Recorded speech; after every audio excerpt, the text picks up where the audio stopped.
सिद्धाणं नमो सिद्धाणं नमो आयर्याणं नमो वज्रायाणं नमो लोहे सर्वसाहूणं। पूज्यपाद गुरुपाद में प्रणाम हो सौभाग, पाप ताप संताप घट और बड़े वैराग। ईनात्मा बुद्धितात्मैव परत्वे नैव चापरम् अक्षानन्तबोधाय तस्मै सिद्धात्मने नमः। आचार्य गुरुवर श्री विद्यासागर जी महामुनि महाराज की जय। आचार्य भगवंत और उसको बताते कि विभ्रम क्या है, क्योंकि अध्यात्म के ग्रंथ जितने भी होते हैं वो भावनात्मक होते हैं, बार बार उस चीज़ की गहराई में पहुंचाते हैं और जो अविद्या है या बहिरात्मा है उस बुद्धि को निकालते हैं और अंतरात्मा रूप होने की प्रेरणा देते हैं। तो यहाँ पर उसी बात को और बताते हैं। अविद्या संगितस्तस्मात् संस्कारो जायते दृढ़ा येन लोकोंगमेव स्वं पुनरप्यभिमन्यते। पुनः उच्चारण करेंगे। अविद्या संगितस्तस्मात् संस्कारो जायते दृढ़ः येन लोकोंगमेव स्वं पुनरप्यभिमन्यते। तस्मात् यानी उस, अविद्या संगितः अविद्या नाम वाले जो विभ्रम से, संस्कार मन संस्कार दृढ़ा जायते दृढ़ होते हैं, पक्के हो जाते हैं। एन जिस कारण से लोक या संसारी जीव अंगम माने शरीर को ही, अंगम ये माने शरीर को ही, पुनरपि यानी अन्य जन्म में भी स्वम अभिमन्यते यानी आत्मा मानता है। उस विभ्रम बुद्धि से अविद्या नाम का संस्कार मजबूत हो जाता है, जिससे वह जीव शरीर को ही पुनः पुनः आत्मा माना करता है। देखो, जिसने परमार्थ को नहीं समझा है वह, उसका व्यवहार ही तो यह विभ्रम है। चिरकाल तक रहने वाली बुद्धि संस्कार कहलाती है। हमेशा ही शरीर को आत्मा आत्मा मानती चली आ रही है। अनात्मी अर्थात जो पदार्थ अपने नहीं है उनमें आत्म विभ्रम होना, ये अविद्या कहलाती है। अविद्या नहीं अज्ञान, अविद्या है। जीव आदि पदार्थ जहाँ देखे जाते वह लोक है, और आधार में आधे का उपचार करने से जीव समूह क्या कहलाता है? लोक कहलाता है। सभी संसारी जीव अनादि वासना के कारण नए नए जन्म में भी बिना किसी दूसरे के समझाने पर भी अपनी आत्मा को ही, आत्मा को शरीर मानते रहते हैं और शरीर को आत्मा मानते रहते हैं। यानी यही तो अपना अगृहीत मिथ्यात्व है। संस्कार युक्त ज्ञान के अनुरूप ही सभी प्राणीगण की श्रद्धा होती है, और जिस प्रकार की श्रद्धा होती है उसी प्रकार की अनुभूति होने लग जाती है, और अनुभूति ही मैं हूँ। इस प्रकार के एकत्व का जो प्रतिभास होने से उसी भावना को करके सभी की प्रवृत्ति हो जाती है। इसलिए इस अविद्या से अनुप्राणित जो संस्कार है, सर्वप्रथम उस पर कुठाराघात करना चाहिए कि शरीर सो मैं नहीं और मैं सो शरीर नहीं। भेद विज्ञान करने बार बार कहते ना, जैसी तुमने भावना भाई वैसे ही तो संस्कार चलेगा। अब अनादिकाल से शरीर को ही आत्मा मानते चले आ रहे हैं, तो बस हर भाव में वही तो संस्कार चलेगा। तो इस संस्कार को तोड़ना है, तो कैसे तोड़ेंगे? तो आचार्य भगवंत आगे के छंद में कहते हैं, देहे स्वबुद्धिरात्मानं युनक्ते तेन निश्चयात् स्वात्मन्येवात्मधीस्तस्मात् वियोजयति देहिनम्। पुनः उच्चारण करते हैं। देहे स्वबुद्धिरात्मानं युनक्ते तेन निश्चयात् स्वात्मन्येवात्मधीस्तस्मात् वियोजयति देहिनम्। बहुत अच्छी बात कह रहे हैं। देह माने शरीर में स्वबुद्धि आत्मबुद्धि रखने वाला निश्चयात निश्चय से, एतेन देह से आत्मानम अपनी आत्मा को युनुक्ति माने जोड़ लेता है। किसको जोड़ लेता है?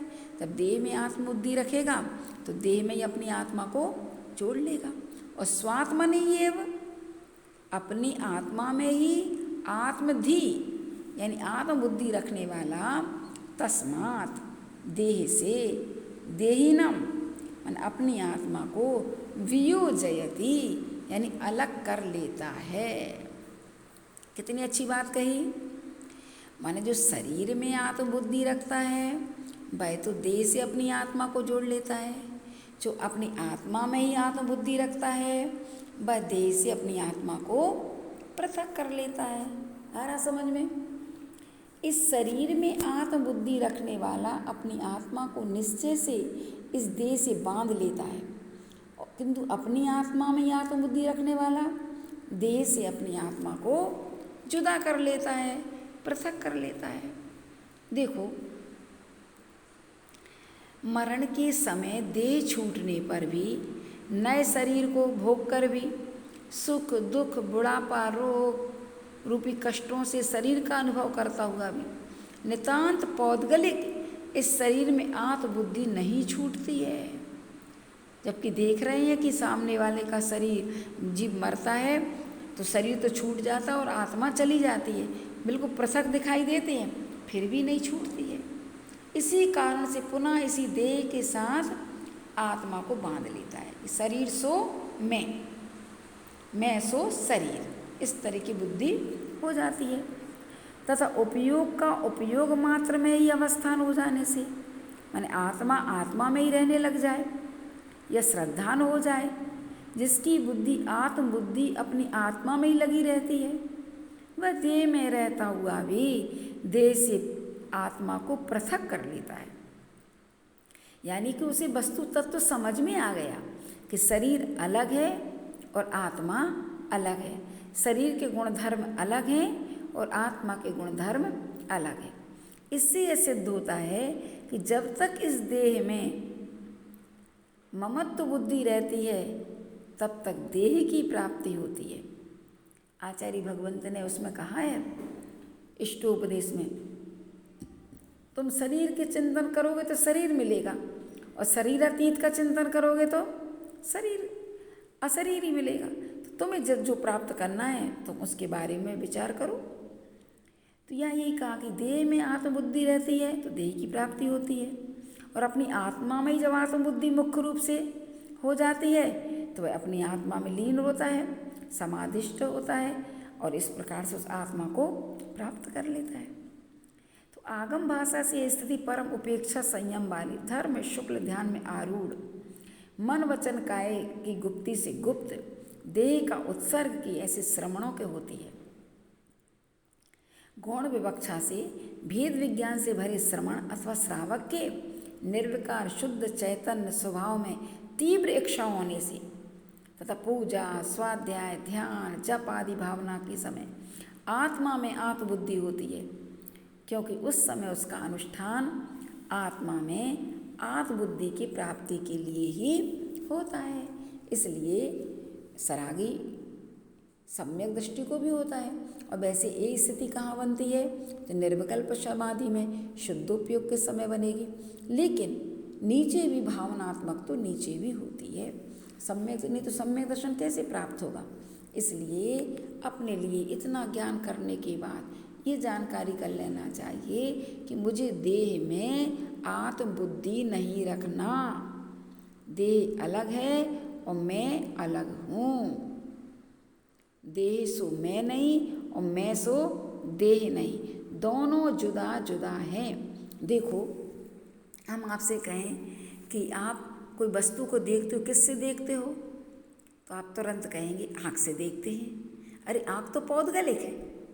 यदि आँख से देखते हो तो मृतक है, व्यक्ति पड़ा हुआ है, उसकी आँखें तो बहुत अच्छी थी, वो क्यों नहीं देख रहा। इसका अर्थ है कि आँख नहीं देखती है, देखने वाला कोई और है। तो वो और कौन है? वो आत्मा है जो इसके शरीर से निकल चुकी है, इसलिए देखने वाला उसके अंदर नहीं है, इसलिए आँख होते हुए भी नहीं देख पा रही है। तो देखने वाले को देखना है अपने को, आया समझ में ना। तो जिसने अपनी आत्मा में ही आत्मबुद्धि रख ली है कि ये मेरी आत्मा ही है, तभी हम देह से ममत्व छोड़ सकते हैं। देखो ममता तो मोह तो है ही, अपना शरीर के प्रति राग है, उस राग को अपने डाइवर्ट करना है। किसमें? आत्मा में राग करना है, देह से नहीं आत्मा से राग करना है। तो राग हमारा आत्मा से हो जाएगा तो अपने आप देह से राग कम हो जाएगा। तो देह से राग कम करने के लिए अपन पंच परमेष्टियों के प्रति राग बढ़ाएं, धर्मानुराग बढ़ाएं, और पंच परमेष्टियों के साथ साथ अपनी आत्मा के प्रति राग बढ़ाएंगे तो नियम से हमारी आत्मबुद्धि हो जाएगी। आया समझ में? अब पहले अपन पहले छंद का वो पढ़ लेते हैं पद्यानुवाद। मिथ्यात्व जन्य उसकी इस भावना से, अज्ञान तीव्र बढ़ता सुख हो कहाँ से। तो देह को निज सदा वह मानता है, और आत्म को वह कदापि न जानता है। आगे समझ में? बिल्कुल आत्मा को नहीं जानता। मिथ्या दृष्टि जीवों की यही स्थिति होती है कि बस वो ये बाहर बाहर की दुनिया में सारी जिंदगी निकाल देता है, वस्तु तत्व से परिचय नहीं कर पाता है। इसलिए अपन अपने आप से परिचय करें, अपने आप को देखें, अपने आप को जानें। तो आगे का पद्यानुवाद। मिथ्यात्व भाव बस हो वह मूल जीव, है आत्म बुद्धि रखता तन में सदैव। माता पिता सुत सुता बनिता बभ्राता, ये है यहाँ मम सभी इस भांति गाता। बस मेरे हैं। अपन ने भी पढ़े थे ना द्रव्य संग्रह में, ममकार और अहंकार ये दोनों ही तो संसार में डुबोने वाले हैं। मैं मेरा है, ये मेरा है, मेरा मेरा मेरा करते हुए ममकार करता रहता है। मैं ऐसा हूँ, मैं ऐसा हूँ, मैं ऐसा हूँ, अहंकार। जी ममकार अहंकार दोनों ही संसार में परिभ्रमण कराने में कारण। इसलिए वस्तु तत्व को जानो कि मेरा है क्या। मेरी अपनी आत्मा के अलावा दुनिया में कोई चीज़ मेरी नहीं है। अब मैं क्या हूँ? मैं शुद्ध बुद्ध टंकोत के न्यायिक स्वभाव वाला हूँ। मैं पर सापेक्ष जिंदगी नहीं जीता कि मैं धन वाला हूँ तो मैं रूप वाला हूँ। ये सब क्या? ये तो कर्माश्रित हैं। एक क्षण में विलीन हो जाएगा धन, रूप को रूप बन जाएगा, फिर क्या करोगे? इसलिए पर सापेक्ष नहीं, जो स्वसापेक्ष जो अपनी आत्मा के अंदर है उसको तुम जानो। यदि उसको तुमने जान लिया फिर तुम्हें ये सब चीज़ों में नहीं, सब वे रस लागे, नीरस लगने लग जाती बाह्य वस्तु। जैसे जिसको आत्मा का रस, आत्मा की लगन, आत्म तत्व की ओर झुकाव बढ़ता चला जाता है, उसके लिए बाह्य चीज़ों में अपने आप नीरसता लगने लग जाती। सरसता तो भीतर भरी हुई है। इसलिए इस चीज़ को जानो कि अपने लिए शरीर के प्रति ममत्व। देखो अध्यात्म ग्रंथों में आत्म तत्व की बात कही जाएगी, अध्यात्म ग्रंथों में तुम्हें शरीर से ममत्व त्यागने की बात कही जाएगी। जो शरीर के प्रति मोह है, जब तक उस मोह को नहीं छोड़ेंगे तब तक हम कुछ भी प्राप्त नहीं कर सकेंगे। शरीर के प्रति लगाव ठीक है, खिला भी रहे पिला भी रहे। जैसे कि नौकर को मालिक कितना देता है? जितना वो काम करे। ऐसे शरीर भी नौकर है, उसको जितना आवश्यकता उतना दो। बाकी तो मालिक तो मेरी आत्मा है, मुझे तो अपनी आत्मा का ख्याल रखना है। इस तरीके की बुद्धि अपने अंदर उत्पन्न करें तो अपन बहुत अच्छे से इस समाधि तंत्र को जान सकते हैं और हमारी बुद्धि में ये भेद विज्ञान आ जाएगा। तो हमारी बुद्धि फिर बाहर पर पदार्थों से विरक्त भाव होकर के अपनी अंतरंग के गुणों में या आत्मबुद्धि में आसक्त होने लग जाएगी। ऐसे ही करें तो बहुत अच्छी बात रहेगी। ठीक है। बोलो आचार्य गुरुवर श्री विद्यासागर जी महामुनि महाराज की जय।